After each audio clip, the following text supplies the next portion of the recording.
So I'm going to start with the non-discrimination provision under the ACA, which I know you're all familiar with. It prohibits health plans from discriminating with respect to participation under the plan against any provider acting within the scope of their licensure. There are two important kind of caveats to that. One is it's not to be interpreted as any willing provider law. And two, that it doesn't prohibit a health plan from varying reimbursement rates based on quality or performance measures. And this is the precise language of that statute. Just to get a feel, I'll remind you of the applicability. It applies to all the ERISA plans, those insured, self-insured plans, and the individual health insurance. So it does have broad applicability. It doesn't apply to grandfathered plans, Medicare, or Medicaid. So the Center for Consumer Information and Insurance Oversight, that agency tasked by CMS with implementing health care reform, said they have a list of FAQs on their webpage about health care reform. And one of them asked about the non-discrimination provision. And they said they're not going to issue regulations addressing the non-discrimination provision prior to the effective date. They said that it's self-implementing, and we won't see regulations for the near future. They said that they're just expecting health plans to use a good faith effort and a reasonable interpretation of the law, which might have been fine, but they kept going on.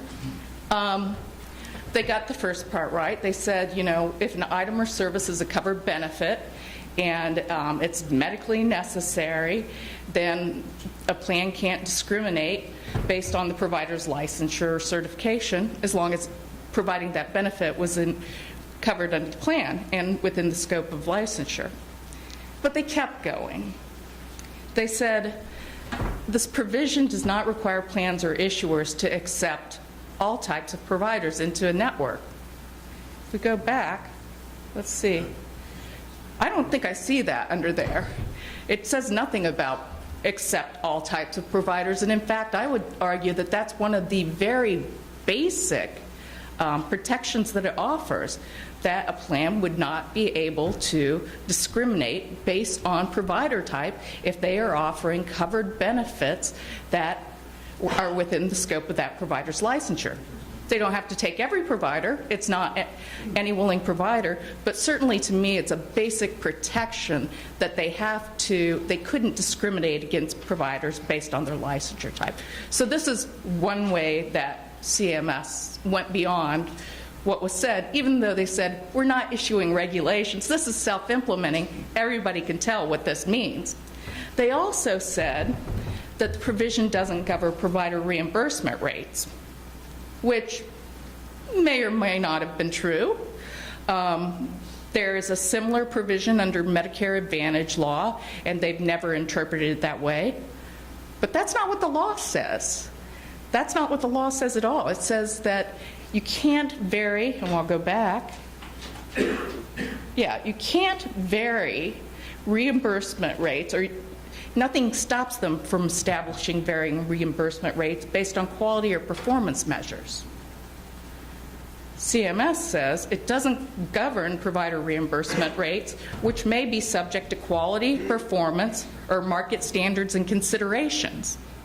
Again, we see CMS not issuing a regulation, but certainly taking a position on this. So APMA has been involved in trying initially to get CMS to take this off and continues to monitor the activities with this. We're also seeing states' interpretation. And actually, Chad asked me a question this morning, I think it was this morning or yesterday, about a state anti-discrimination law or a bill. And the first thing I did was take a look to see if the state had passed language to implement the non-discrimination provision, and in fact it did. We're seeing as states, one of the things I said when I spoke to this group last year is the beautiful thing about the non-discrimination provision is it achieves Frank Case's goal of getting rid of a podiatry benefit.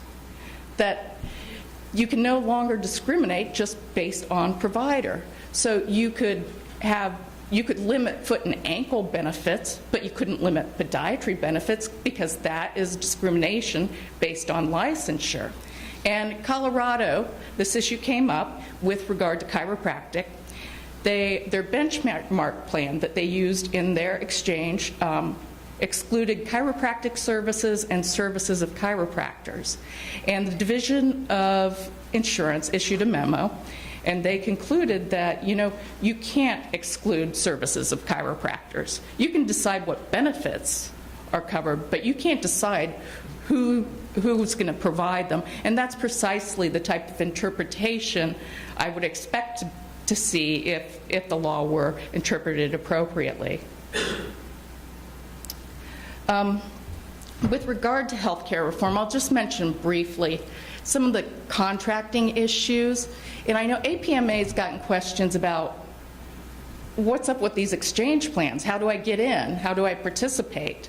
And one of the things to do was take a look. You may already be participating. Take a look at your contracts. Sometimes they have all products clause. These are commercial products. You may be in them. Take a look at, obviously, the rates to see if it looks interesting. But there are a couple, in some ways, the train has already left the station on this one. One of the things that the exchange plans are doing, if you've got Aetna providing a plan through the exchange and you're an Aetna provider, that doesn't necessarily mean you're under that plan. We're seeing the exchange plans use pretty small networks. Some of them have used algorithms to figure out who their most efficient providers are and limit the network to that. And the plans at this point, to be a qualified health plan, to be offered through the exchange, they've already undergone review for network adequacy. They already know that they've met that minimum standard, so they may or may not really be looking for a provider to add to the plan. You would really have to come with something to the table about why you were interested. But the opportunity actually may not be that commercial exchange plan. It may be the Medicaid expansion. There were 25 states that opted not to expand Medicaid. That's 25 states that could have received 100% subsidy to expand Medicaid. Meanwhile, for 3 years, and then it's only up to 2020 at the maximum phase, and they only pay 10% of the cost at 2020. And meanwhile, the state hospitals have lost their disproportionate share payments. So in those states that decided to leave the money on the table, the hospitals now still have uninsured people, and they don't get disproportionate share payments. So there's going to be a lot of political pressure on those outstanding states to go ahead and expand Medicaid, and this may be a practice opportunity that is still open. Of course, whether it's a good opportunity really depends on what the benefit package looks like. We all know that some states just exclude podiatry benefits. They have an exclusion. And the states can choose to just apply their Medicaid benefit package to the expansion population. That's one of their options. Although Medicaid tends to be pretty generous, they can use the benchmark coverage that they've used in their exchange or one of the other plans. They're not required to use the same benchmark plan, or they can put together a benchmark equivalent. And unfortunately, as I mentioned before, that non-discrimination provision does not apply under the Medicaid program. So we could see states excluding podiatry benefits. So that would be something you would want to look at. Is my state going to move that direction, and what's the opportunity look like?